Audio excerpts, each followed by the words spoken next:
इस वक्त की बड़ी खबर से इस बुलेटिन की शुरुआत हम करने जा रहे हैं। पीएफआई, जी हां, पीएफआई जिसका खतरनाक वीडियो सामने आया है, जिसका एजेंडा बार बार चौंकाता रहा है देश के अस्मिता को। आपको बता दें, उसका एक वीडियो सामने आया है जुलूस का, और उस जुलूस के वीडियो में पीएफआई का हिंदुओं पर निशाना साफ देखा जा सकता है। हिंदुओं के नरसंहार की याद में ये जुलूस निकाला गया। दरअसल 1921 के मोपला विद्रोह का जश्न मनाया गया था, और इसी मोपला विद्रोह में हिंदुओं का नरसंहार हुआ था, जिसको लेकर पीएफआई ने यह जुलूस निकाला था। इसी दिन पीएफआई का स्थापना दिवस भी है, और इन दोनों मौकों पर पीएफआई ने जुलूस निकाला। और देखिए इसमें किस तरीके से हिंदुओं का प्रतीक बनाकर ये दो युवकों को लेकर जाया जा रहा है। हाथों में बेड़िया है और पीछे जल्लाद है, हाथों में हथियार साफ देखे जा सकते हैं। डराने की कोशिश है, भड़काने की कोशिश है, या इसके पीछे क्या मकसद है? अभी अगर आप आवाज सुनेंगे इस जुलूस की तो आपको और इस बात का आभास हो जाएगा कि यहां पर क्या पूरा एजेंडा है। मोपला विद्रोह क्या है, तो इसके बारे में जल्दी से एक लाइन में आपको बता दूं। मोपला विद्रोह की याद में पीएफआई ने जुलूस निकाला था। मोपला विद्रोह शुरू तो हुआ था अंग्रेजों के खिलाफ, लेकिन बाद में एक सांप्रदायिक पूरा इसने रंग ले लिया था। इसमें 25,000 से ज्यादा हिंदुओं की मौत हुई थी, 25,000 से ज्यादा महिलाओं के बलात्कार हुए थे, धर्मांतरण हुए थे, और उसके बाद उसी के उसमें यह जुलूस पूरा निकाला जा रहा है। पूरा मामला क्या है, आइए जल्दी से आपको समझाते हैं। केरल में हिंदुओं के नरसंहार पर जश्न मना रहा है पीएफआई। क्या 25,000 हिंदू महिलाओं के बलात्कार का डर दिखा रहा है पीएफआई? क्या 50,000 से ज्यादा धर्मांतरण का जश्न मनाकर डराने की कोशिश हो रही है? क्या लाखों हिंदुओं के उजड़ने की वो कहानी का खौफ एक बार फिर दिखाया जा रहा है? केरल के चेराली से जो वीडियो सामने आया है वो बेहद चौंकाने वाला वीडियो है। इस वीडियो ने पीएफआई के जिहादी एजेंडे को पूरी तरह से एक्सपोज कर दिया है। 22 सेकंड के इस वीडियो में जो कुछ दिखाने की कोशिश की गई उसे सामान्य नहीं कहा जा सकता।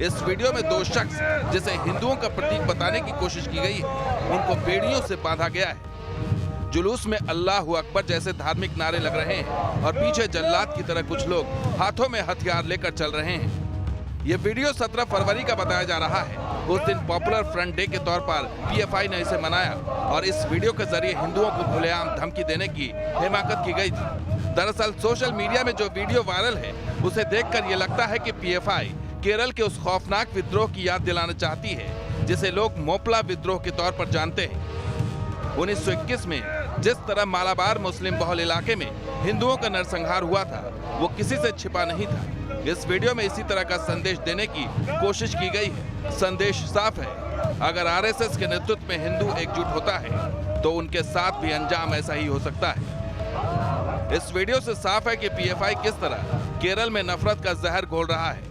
जिस तरह हिंदुओं के नरसंहार को जायज ठहराया जा रहा है, तो सवाल उठता है कि क्या पीएफआई हिंदुओं को डराने की कोशिश कर रहा है?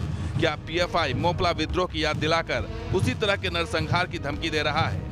मतलब साफ है कि इस वीडियो में केरल का वो काला इतिहास और उसके 100 साल पूरे होने पर पीएफआई का ये जश्न बताने के लिए काफी है कि केरल में पीएफआई का इरादा आखिर क्या है। Team news nation. तो आखिर क्या हिडन एजेंडा है पीएफआई का इस पूरे वीडियो के पीछे, यही समझने की कोशिश करेंगे। खास मेहमानों का एक पैनल हमारे साथ जुड़ा हुआ है। विनोद बंसल, राष्ट्रीय प्रवक्ता वीएचपी, वो जुड़ गए हमारे साथ। स्वामी चक्रपाणी महाराज हमारे साथ हैं, राष्ट्रीय अध्यक्ष अखिल भारतीय हिंदू महासभा के। इफ्रा जान है, इस्लामिक स्कॉलर हैं। साथ ही माजिद हैदरी हैं, जो राजनीतिक विश्लेषक हैं। इन सब से हम बात करेंगे। साथ ही हमारे साथ यासिर मुश्ताक बेंगलुरु से भी जुड़े हुए हैं। सबसे पहले माजिद हैदरी साहब, आपने वीडियो देखा है? अगर नहीं तो अभी टेलीविजन स्क्रीन पर देखिए और इसको डिस्क्राइब कर दीजिए, आखिर इसमें दिख क्या रहा है? जी देखें जनाब, जो फरवरी का महीना है वो हमारे भारतवर्ष के लिए बहुत ही सौभाग्यपूर्ण है, महत्वपूर्ण है। ये हमें हमारी परंपरा, सभ्यता और अनुशासन की याद दिलाता है। उस फरवरी की महीने की याद दिलाता है जब सरदार पटेल साहब ने आरएसएस को बैन कर दिया था, आरएसएस को बेड़ियां पहना दी। आज भी हमारे देश में आरएसएस की विचारधारा को बेड़ियां पहनाने की जरूरत है और आरएसएस को आप इस हिंदू वीडियो धर्म को से अपना बताइए जोड़ें। सर माजिद हैदरी साहब, ये वीडियो क्या है, इसे डिस्क्राइब कीजिए आप, क्या दिख रहा है आपको इस ये वीडियो वीडियो ये कहना चाह रहा है कि आरएसएस की माजिद हैदरी साहब विचारधारा उसको को बताएंगे। देखिए, ये कह रहा है कि आरएसएस की विचारधारा को बेड़ियां पहनाई जाए और उसकी जरूरत है। आप हिंदू धर्म और आरएसएस को ना जोड़ें, पहले जैसे आप ओवैसी साहब और इस्लाम को ना जोड़ें, देखिए आप हिंदू धर्म और माजिद आरएसएस को ना जोड़ें। माजिद साहब, मोपला जिसकी याद में पूरा जुलूस निकाला गया, स्थापना दिवस रेजिंग डे पीएफआई का जिसकी याद में सब कुछ निकाला गया, उस टाइम आरएसएस नहीं था, पहली चीज, ठीक है। जी बिल्कुल सही आपने कहा, लेकिन जिनको ये बेड़ियां पहना रहे हैं वो आरएसएस के हैं। दूसरी चीज मैं आपसे बस इतना सा पूछ रहा हूं कि आपको इस तस्वीर में दिखाई क्या दे रहा है, आपकी नजर क्या देख रही है, उसके बाद मैं दूसरे लोगों से जानना चाहूंगा कि वो क्या देख पा रहे हैं इसके अंदर। जनाब, मैं आपको अपने मन की बात कहूंगा। इस वीडियो में जो मुझे दिखता है वो मुझे यह दिखता है कि आज भी हमारे देश को आरएसएस की विचारधारा को बेड़ियां आप मानते पहनाने हैं की कि जरूरत देश के लिए है। निकाला गया जुलूस है? बिल्कुल। इसमें कहां तिरंगा है किसी के हाथ में, मुझे बताइए भारत को। इसमें बताइए तिरंगा किसके हाथ में, विचारधारा नहीं चल सकती है। इसमें किसके हाथ में तिरंगा है बताइए। बेड़ियां पहनाने की जरूरत है इस विचारधारा को। इसमें कहां तो कोई सही नारा बात है, लगा रहा है जय हिंद, एक बार इसकी आवाज भी सुनाइए, आप आवाज सुनाइए, आवाज किसकी सुनिए जी? इसकी आवाज सुनिए और बताइए बाबरी इसमें मस्जिद कहां है भारत के लिए। गवर्नमेंट की तरफ से ट्रस्ट इस वीडियो में अल्लाह अकबर के नारे लग रहे हैं। जी देखें, ये भारतवर्ष है, यहाँ जय श्री राम भी होगा, अल्लाह अकबर भी होगा, वाहे गुरु जी का खालसा वाहे गुरु जी की फतेह भी होगा। ये सेकुलर राष्ट्र है, यहाँ तो होगा ये। आप क्या ये बात का बतंगड़ बना रहे हैं? अल्लाह अकबर के नारे, लुंगियों में लोग, सिर पे टोपी पहने हुए लोग, साथ में दो नेकर में पहने हुए लोगों को ले जा रहे हैं, प्रतीक है हिंदुओं का, और उनको ले जा रहे हैं बेड़ियों में बांधे और पीछे जल्लाद हथियार लेके चल रहा है। आप इसे देश की संप्रभुता की बात कहते हो बता रहे हैं? अब मैं आ रहा हूं आपके पास विनोद बंसल जी, ठीक है सर, आपने राम का नाम लिया, आपने राम का नाम लिया। माजिद हैदरी साहब, आप पढ़े लिखे हैं, संविधान आपने पढ़ा होगा, संविधान में भगवान राम की चित्र है, वो हमारा कल्चर है और उसका जिक्र कहीं पर होता है तो समझ में आता है। अल्लाह अकबर में गलत तरीके से नहीं कह रहा हूं, अल्लाह अकबर, ये जो लोग कह रहे हैं कि नियत पर सवाल है मुझे। विनोद बंसल जी, विनोद बंसल जी, विनोद बंसल जी, माजिद हैदरी साहब 2 मिनट चुप हो जाइए। आपकी नजर आप इसी चश्मे से देखोगे, ये पता था। विनोद बंसल जी, अब ये तस्वीर जो आपने देखी है, जो हम दिखा रहे हैं न्यूज नेशन पर, मैं इसे थोड़ा सा चेंज कर देता हूं और कैरेक्टर बदल देता हूं। आप ये सोचिए कि जहां पर ये जो आरएसएस की पोशाक में लोग चल रहे हैं, वहां पर वो शख्स जो पीछे चल रहा है लुंगी में और टोपी पहना हुआ वो है, और पीछे आरएसएस वाला हाथ में तलवार लेकर चल रहा है और यहां पर भगवा झंडे लहराए हुए हैं। उसके बाद क्या होता बताइए आप, क्या होता उसके बाद? उसके बाद ग्रेटा थनबर्ग ट्वीट करती, उसके बाद माजिद हैदरी और तमाम जितने भी सेकुलर टाइप के लोग हैं वो आ गए होते। बताइए आप क्या होता उसके बाद?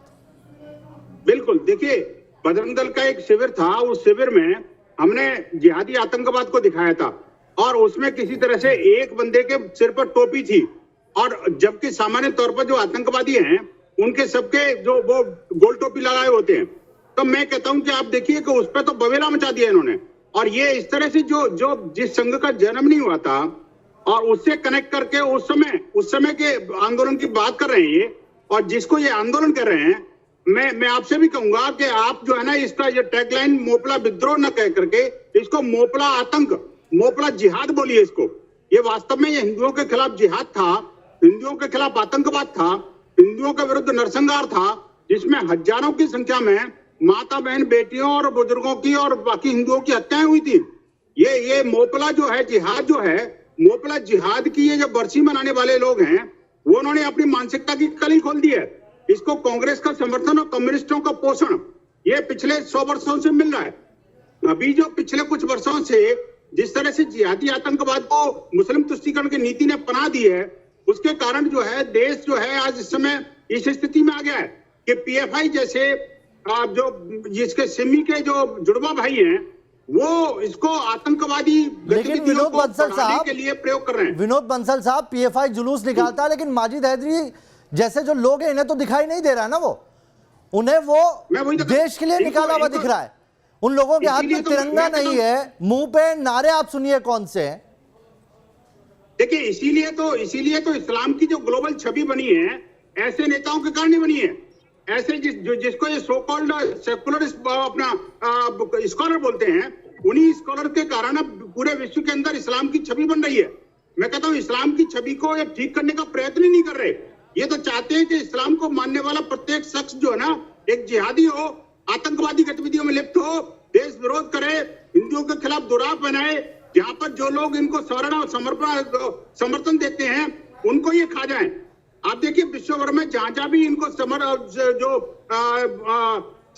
यदिया इनको पनाह दी है, उन्हीं के खिलाफ ये उनके विद्रोह को उतारू हो गए। ये देखिए विनोद बंसल जी, ये आप बिल्कुल सही कह रहे हैं कि ये छवि का खेल है और नियत का खेल है। और देखिए किस नजर के चश्मे से आप देख रहे हैं उसका खेल है। एक और इस्लामिक स्कॉलर है हमारे साथ, इफ्रा जान, इस तरह के स्लोगन आपको नहीं लगता जो नारे वहां पर लगा रहे हैं और जो लोग लगा रहे हैं वो उसको छोटा कर रहे हैं, उसकी अहमियत को छोटा कर रहे हैं, क्योंकि आप गलत स्टेज पर खड़े हैं, आपकी नीयत गलत है और उस वजह से इस्लाम की पिक्चर अलग पोर्ट्रे होती।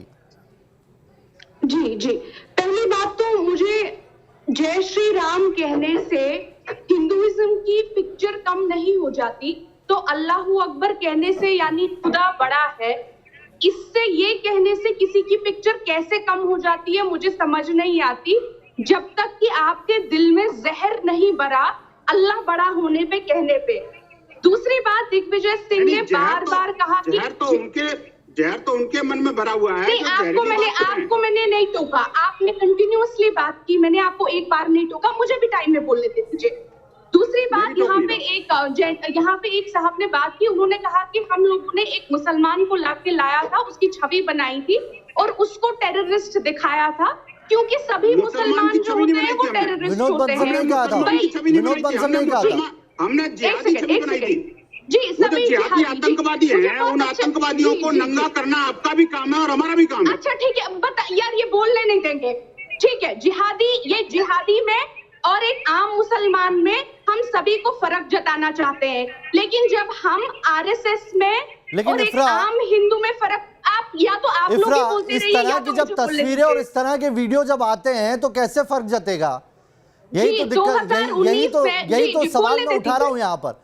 आप अल्लाह अकबर की अहमियत को कम कर देते हैं जब इस तरह के मंच से, इस तरह के जुलूस में आप उसका इस्तेमाल करते हैं। बिल्कुल जय श्री राम की अहमियत भी कम हुई थी जब लिंचिंग में उसका इस्तेमाल किया गया था, तब भी हमने यही बात की थी। जब आप लोगों ने तबरेज़ अंसारी को मार के जय श्री राम बुलवाया था, तब हमने यही बोलते थे। लिंचिंग क्यों हुई? क्योंकि वो जय श्री राम का नारा लगा रहा था। आखिरकार बंगाल में लिंचिंग क्यों हो रही है? क्योंकि जय श्री राम के नारे लगा रहे हैं। आखिरकार जय श्री राम के नारों से आप लोगों को परहेज क्यों है? अल्लाह अकबर के संविधान में डिफाइंड है क्या? मुझे बताइए।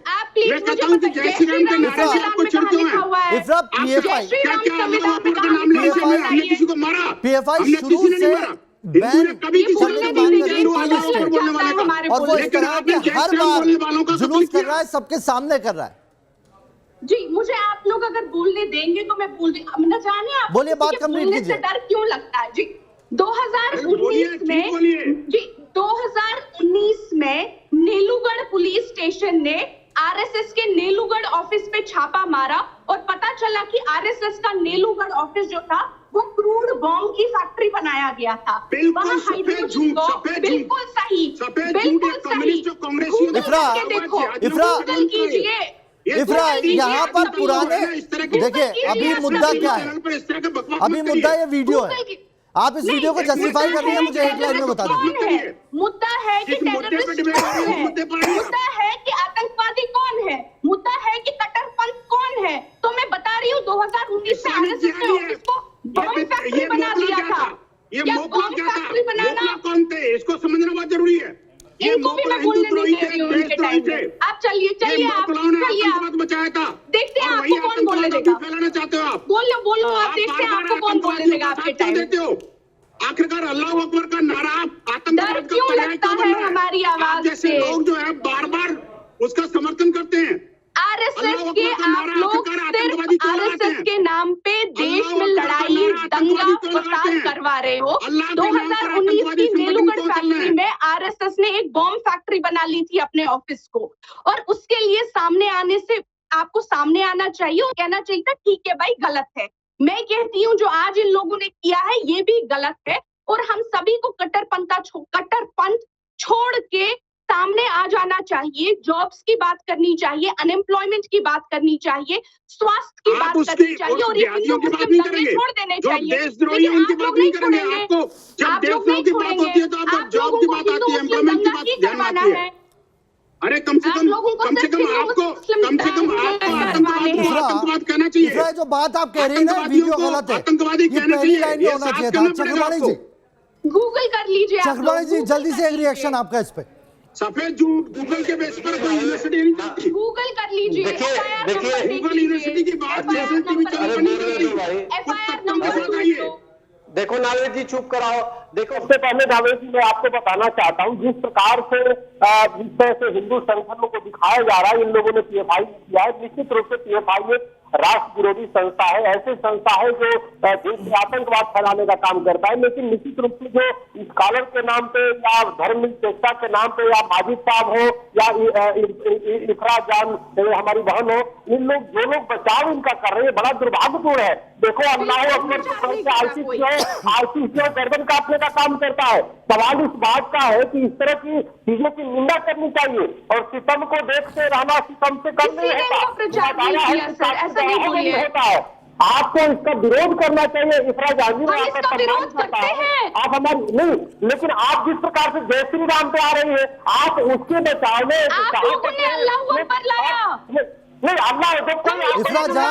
इफरा जान उस जुलूस में अल्लाह अकबर के नारे लग रहे हैं इसलिए अल्लाह अकबर आया। PFI के लोग वहां पर अल्लाह अकबर के नारे लगा रहे हैं इसलिए अल्लाह अकबर आया। आपको अल्लाह अकबर से क्या परेशानी है? इफरा जान PFI के लोग जो लगा रहे हैं उससे दिक्कत है।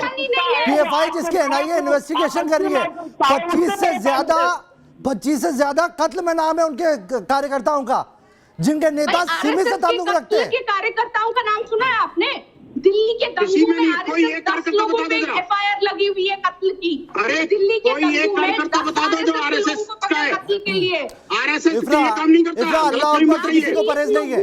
ये सेकुलर देश है, ये सेकुलर देश है और इस वक्त आप भी अल्लाह अकबर कह रही है, मैं भी अल्लाह अकबर कह रहा हूँ। सवाल यह है नीयत पे, जो लोग वहां पर खड़े हैं जो उस जुलूस में हैं, जिनकी आप इमेज देखिए क्या करके जा रहे हैं, वो अल्लाह अकबर को क्यों इस्तेमाल कर रहे हैं, वो क्या तस्वीर पेश करना चाह रहे हैं, किसको डरा रहे हैं। छोटा सा ब्रेक, तुरंत लौट रहे हैं। तो PFI के एक जुलूस का वीडियो आया और उस वीडियो में हिंदुओं का प्रतीक चिन्ह बनाकर 2 युवकों को बेड़ियों में और जल्लाद के साथ लेकर जाया जा रहा है और इसी तस्वीर को लेकर हम ये चर्चा यहां पर कर रहे हैं। माजिद हैदरी, इस बात से इत्तेफाक नहीं रख रहे हैं आप? मैं आऊं आपके पास, उससे पहले एक बार मैं यासिर मुश्ताक के पास जा रहा हूं ताकि PFI क्या है वो आप थोड़ा सा समझ लीजिए। यासिर, 3 स्टेट है जिन्होंने PFI बैन करने की मांग की है। बार बार क्यों PFI का नाम ही इस तरह के सारे एक्टिविटीज में सामने आ रहा है?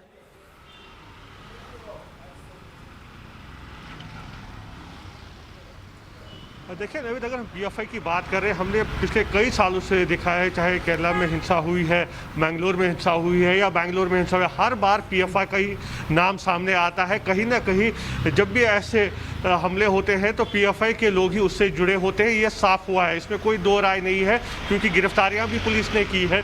हमने देखा है कि 17 तारीख को, इसी महीने की 17 तारीख को, जब मैंगलोर के उलाल में फाउंडेशन डे PFI मना रही थी, तो वहाँ पर भी जो है स्पीच दिए गए, वो RSS के खिलाफ थे और कहा गया कि RSS जो है एंटी नेशनल है। और फिर ये वीडियो भी सामने आया, फाउंडेशन डे का ही वीडियो है, जहाँ पे PFI के कार्यकर्ताओं ने एक ड्रामा ये बनाया था और उस ड्रामा में दिखाया गया था कि किस तरह से जो था 1921 में जो हुआ था उसको रिप्लिकेट किया और साथ ही ये दिखाया था कि अब जो है RSS के साथ ऐसा करना है। तो साफ है कहीं ना कहीं PFI का एजेंडा जो है वो एंटी RSS है और ये हमने पहले भी देखा है, चाहे बैंगलोर में जब है एक RSS कार्यकर्ता पे हमला हुआ था उसमें भी PFI का हाथ सामने आया था। तो हमेशा से ही जो है PFI एंटी RSS रही है, एंटी BJP रही है और यही वजह है कि हमने देखा कि कर्नाटक सरकार भी मांग कर रही है कि PFI पे बैन किया जाए।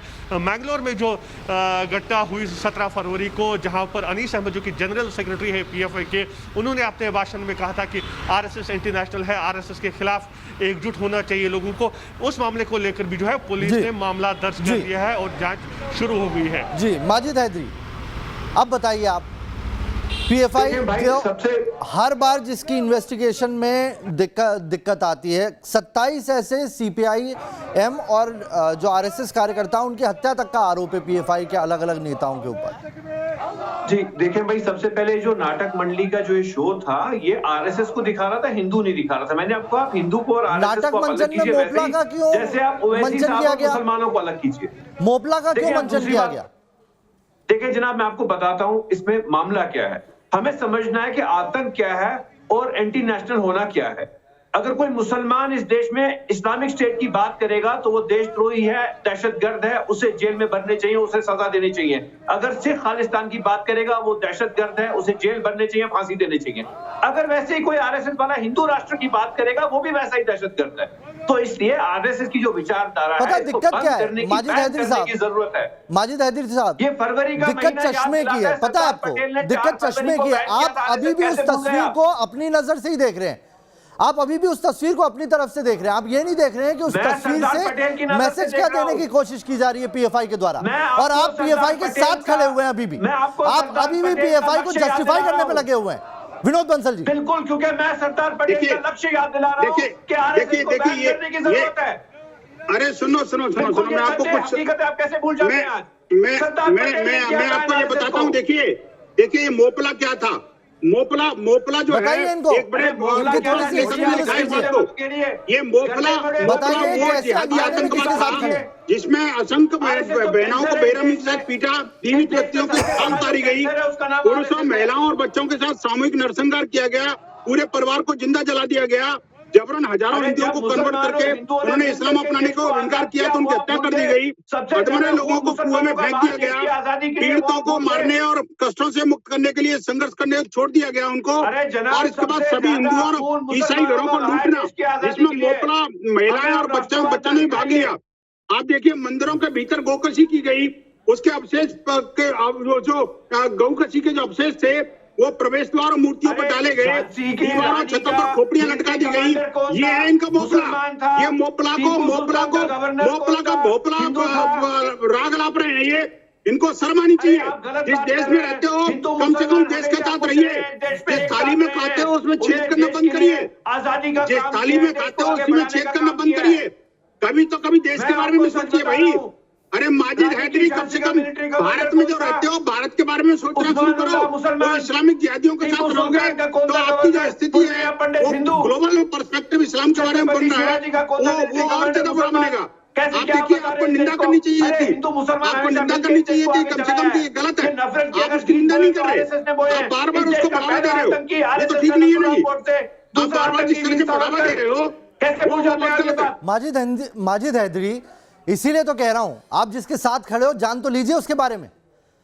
वहां पर मंचन किया गया था मोपला का, वो नरसंहार जो था उसे प्रस्तुत करके डराने की कोशिश की गई थी और आप खड़े हुए उनके साथ में। चलिए, माजिद हैदरी की आवाज चली गई है। इफ्रा जान, अभी भी आप अपनी बात पे कायम हैं? अभी भी आप अपनी बात पे कायम हैं? आप अभी भी उस वीडियो को जस्टिफाई कर रही हैं? चलिए, तो एक बार आवाज पहले दुरुस्त कर लेते हैं, पहले आपको वो वीडियो दिखाते हैं। और हम क्यों बार बार ये कह रहे हैं कि ये जो तस्वीर है इसके पीछे एजेंडा कुछ और है। पहले मोपला विद्रोह क्या है वो समझ लीजिए। मोपला विद्रोह में मुस्लिमों ने विद्रोह किया था। इसकी शुरुआत तो अंग्रेजों के दमन के खिलाफ हुई थी, और इसमें मैं आपको बता दूं, शुरुआत में कई स्वतंत्रता संग्राम सेनानी थे जो हिस्सा थे, लेकिन बाद में इसने सांप्रदायिक रंग ले लिया और एक पर्टिकुलर एरिया के अंदर निशाना बना के हिंदुओं को टारगेट किया गया। 25,000 से ज़्यादा महिलाओं से बलात्कार हुआ, 30,000 से ज़्यादा हिंदू पुरुषों और महिलाओं को मार डाला गया, और ये रिपोर्ट कहती है ICHR की।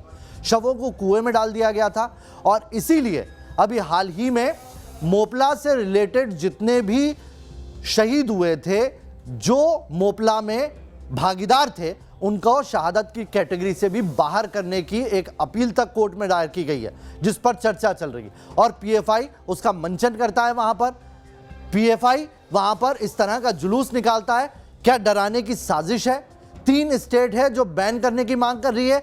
एनआईए ने 93 से ज्यादा शादियों का इन्वेस्टिगेशन किया, जिसमें 23 से ज्यादा पीएफआई कार्यकर्ताओं में लव जिहाद का एंगल तक सामने आता है। यासिर, क्या कोई हिडन एजेंडा है पीएफआई का? क्यों सिमी के लोग पीएफआई ज्वाइन कर लेते हैं?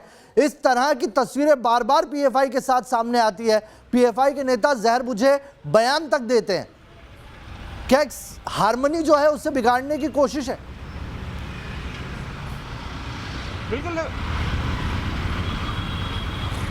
बिल्कुल देखिए, अगर हम एजेंडा की बात करेंगे तो पीएफआई का एजेंडा साफ है। हमने देखा है, चाहे वो हाथरस हो, उत्तर प्रदेश से लेकर केरला तक, हमने देखा है किस तरह से पीएफआई की भूमिका सामने आई है बार बार। दिल्ली पुलिस हो, यूपी पुलिस हो, कर्नाटक पुलिस हो, तमिलनाडु हो, हर जगह की पुलिस ने पीएफआई के कार्यकर्ताओं पर मामले दर्ज किए हैं। पीएफआई के कई कार्यकर्ताओं को जो है गिरफ्तार किया गया है। तो एजेंडा साफ है, इसमें हिडन एजेंडा कहीं पे भी नहीं है। हमने देखा है किस तरह से ये। अब बात हो रही है बैन की। अब वक्त आ गया है कि बैन होना चाहिए। जिस तरह से लगातार मांग उठ रही है, कई राज्य कह रहे हैं कि बैन किया जाए, अब वक्त आ गया है कि बैन किया जाए। हमने देखा जिस तरह से सिमी को बैन किया गया था पहले, तो सिमी के कुछ कार्यकर्ता जो है वो पीएफआई में ज्वाइन हो गए। ऐसे जब भी कोई ऐसी पार्टी बैन होती है तो इसके कार्यकर्ता जो है दूसरी पार्टी बना लेते हैं और उनका फिर से वही एजेंडा शुरू होता है। कहीं ना कहीं कानून में अब बदलाव लाना है कि जिस तरीके से बैन हुए पार्टीज के कार्यकर्ता दूसरी पार्टीज में ज्वाइन करके फिर से एक पार्टी खड़े करता है, तो एक कानून बनना चाहिए जिससे इसको रोका जा सके। अदरवाइज ये ऐसे ही चलता रहेगा। एक पार्टी बैन होती है तो दूसरे नाम लेकर दूसरी पार्टी खड़ी हो जाती है। आइडेंटिफाई करना बहुत जरूरी है, आइडेंटिफाई करना बहुत जरूरी है। स्वामी चक्रपाणी, बैन के लिए 3 स्टेट अर्जी डाली हुई है, क्यों दिक्कत आ रही है? अगर साफ दिख रहा है कि कोई इस तरह से हारमोनी बिगाड़ने की कोशिश कर रहा है कोई संगठन, तो उसे बैन क्यों नहीं किया जा सक रहा है? देखिए नावेद, बिल्कुल आपको मैं बताना चाहता हूं कि मामला पूरी राष्ट्रीय अस्मिता से जुड़ा हुआ है, देश की सद्भावना से भी जुड़ा हुआ है और आतंकवाद से भी जुड़ा हुआ मामला है। तो निश्चित रूप से ये देश का कानून बनना चाहिए इसके खिलाफ। और यह एक मानसिकता है, चाहे अनेक ऐसी संगठनें आती है, चाहे सिमी हो, चाहे और अन्य प्रकार के, चाहे पीएफआई हो, इनकी सबकी मानसिकता ये एक ही है। चाहे ये भाषा कुछ भी हो, चाहे इनके संगठन के नाम अलग अलग रखते हो, लेकिन इनका सिर्फ उद्देश्य एक ही है कि देश में अशांति फैलाना, हिंदू सनातनियों को अपमानित करना, उन पे अत्याचार करना, और अंतिम इनका उद्देश्य आईसिस के कदम पे चलने वाली है। तो इसलिए आरएसएस तो सिर्फ एक बहाना है इनको। अभी वो जो माजिद अली साहब कह रहे थे कि आरएसएस को हिंदुत्व से न जोड़िए, आप जरा पूछिए कि हिंदुत्व का इन्होंने ठेका लेकर रखा है क्या कि न जोड़िए? जिस संघ ने काफी देश आजादी से लेके जो लड़ाई लड़ी है, चाहे राष्ट्र के लिए, चाहे स्वदेशी की आंदोलन, अरे क्या बातें कर रहे, इतिहास पढ़ो पहले जाकर के। आप हिंदुओं से अलग करोगे? आप